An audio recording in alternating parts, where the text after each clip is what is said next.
A good night of Shabbos Mevorchim Chodesh Shevat. For us, Lubavitch Chassidim, it reminds us of the Yom HaKodesh, the holy day of Yud Shvat, the day that is the Yortzeit of the Frierdiker Rebbe of Yosef Yitzchok Schneerson, the sixth Rebbe of Lubavitch, and immediately when it was V'zorach HaShemesh, the sun set, Uzuvo HaShemesh, the sun came, the sun rose, and that our Rebbe became the Rebbe already on that very day. Although officially he took the mantle of leadership a year later on the first Yartzeit, Yud Shvat, Tavshin Yud Aleph, January 1951.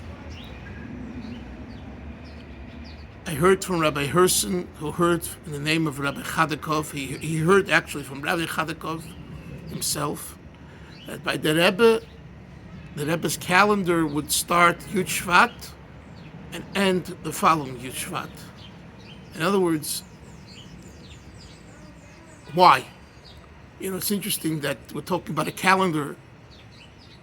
Tomorrow is January 1st. January 1st, the new year, the secular new year. And I heard today in the name of the Abter Rebbe, the Holy Tzaddik, the Ohev Yisrael, he wished people Happy New Year. And they were wondering, the Abter Rebbe is recognizing the non-Jewish New Year. And he said, look, on the New Year, on Rosh Hashanah, our New Year, sometimes the judgment against a person, against the community, Chas v'Sholem, is not great, for whatever reason. So it comes along the secular New Year, and you say Happy New Year, and then you're saying to Hashem, look at the way they celebrate their New Year with partying and shikidin and making, intoxication and all kinds of activities that are not healthy. And he turned to Hashem and he said, God, the Jews do that on Rosh Hashanah? Even the Jews that were transgressors, Bali Avedas, throughout the year, but Rosh Hashanah, Yom Kippur, they come to shul, they're serious, they try. So we're reminding Hashem of the non-Jewish New Year today to say to God, look at compare the two, and you'll see what type of special New Year we have compared to their New Year, and therefore bring bracha, blessing, and goodness, and holiness, and kindness, and forgive the transgressions. So the calendar for Chabad Chassid in today's generation is Yud Shvat. Of course, today we have Gimel Tammuz, but since the Rebbe established Yud Shvat as a special day, we continue that tradition. This week, we had a difficult week. Walder, an author, prominent speaker, writer in Eretz Yisrael, took his life. Rahman Litzlan, because he was accused of inappropriate behavior with children and others. And this is very hard to swallow, and it's something that causes confusion, especially by the youth. And this happened this past week. We also had on Wednesday, I believe, the revelation supposedly of a new picture that we never saw before of the Rebbe Marash's wife, Rebbe Tzirivka. I made already a clip about it, but I want to talk about the ideas that these things represent and how Yud Shvat is a day that can overcome these problems. Yud Shvat is about what we call in Chabad Hiskashrus, from the root word kesher, a knot, a connection, a tie. To bind yourself, to tie yourself, to knot yourself to the source. Famous word, the famous saying of Reb Meir Premischlaner, as men ist verbunden, oben fällt man nicht unten. If you're attached and connected above, you don't fall below. You won't fall down because someone is holding you up. Yud Shvat is when a chassid, any and all Lubavitcher chassidim, no matter what their manifestation of Chabad and Lubavitch is in their life, this is the source. This is the mayan. This is the well in which a person, a chassid, connects himself to a tzaddik.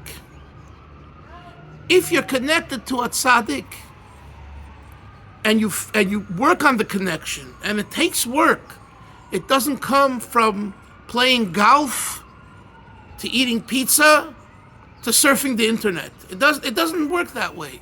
It takes work, especially today when we don't see the Rebbe and we don't hear the Rebbe. It takes a lot of work to make that Hiskashrus, to make that connection. But when you make the connection, you're in the zone. And what zone are you? You're in the zone of Kedusha. The elation, the feelings of holiness when you're in the zone of Kedusha transcends problems. So you don't take your life, you don't abuse your children, you don't sell items that don't belong to you, you don't lie about items, and the auction houses don't accept items that are very questionable whether they're actually authentic, and even if they are, how they got to where they are. Because you don't sell yourself for a few dollars.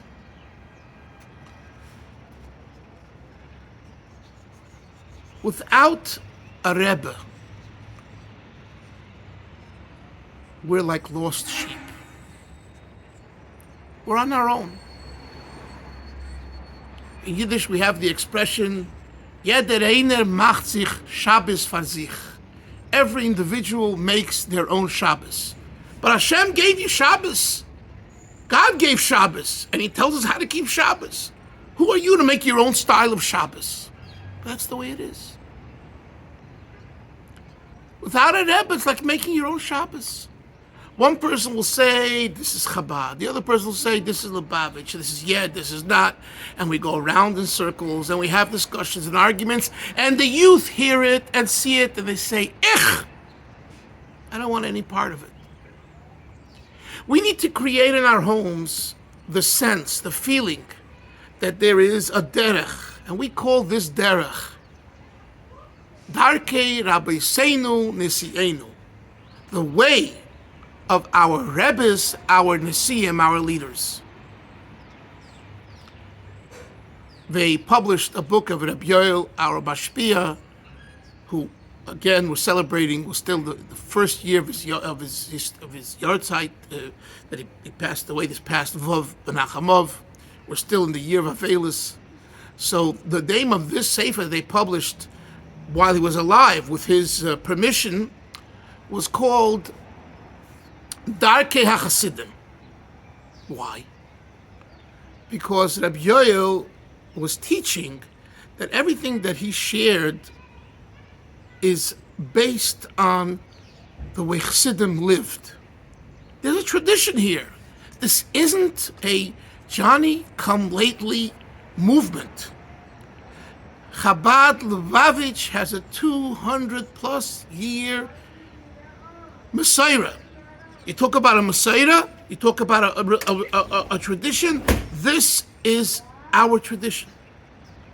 And if you just allow yourself into the tradition, forget about you. I want to be a card-carrying Lubavitcher. I don't want to be a card-carrying Lubavitcher. Just look at this tradition. The amount of svarim, of written Torah by the Rabbeim, the amount of communications, the amount of advice is a plethora of information. There's so much here. Anything that a Yid wants to know how to conduct their life and what should they do, you can find it in the 200-year writings of the 7 Lubavitcher Rebbes. There's only one condition. Medav velin, medav zulegin, den kleinen Finger. You have to want and you have to apply your little pinky. If you sit back and you just do nothing, it's not happening. It's not going to happen. And then the world, Olam Eloshen Helem Vehester, concealment, the opposite of the Basi Legani that we study, because the Maimer that the Frierdiker Rebbe left for Yud Shvat, which we learn every year, Basi Legani, talks about the world as a garden with roses and opportunities. So the choice is ours. Do we want to experience the world as a concealment, Olam Meloshen Helem, or do we want to experience the world as a gan, Basilegani? And that's our choice. That's the beauty of free will, Bechira Chavshis, that HaKadosh Baruch Hu, God Almighty, gives every single year. You make the choice. I'm not going to make the choice for you. So Rabbi say, let's make the right choice. Let's make the right choice. Let's jump on the wagon of Chassidus, on the wagon of the Holy Rabbeim, on the wagon of the Rabbi Yosef Yitzchak, the Frierdiker Rebbe, and our Rebbe, the special day of Yud Shvat that they celebrate, that we celebrate. And let us all together make another time, recommit to these values, share them with the family, stick with the program. You'll be the happiest person at the end. Temporarily, maybe those fascinations are greater, but at the end, you drop, you fall. From on high, you go low. You stay with Chassidus Chabad, you stay with the Rabbeim, at the end you'll be happier. So, go for it. L'chaim, Shabbos Mevorchim, say Tehillim, Fabrenk, and prepare ourselves for the Yom HaKodesh, the special day of Yud Shvat. L'chaim, good Shabbos, L'chaim, L'chaim, L'chaim, L'vracha.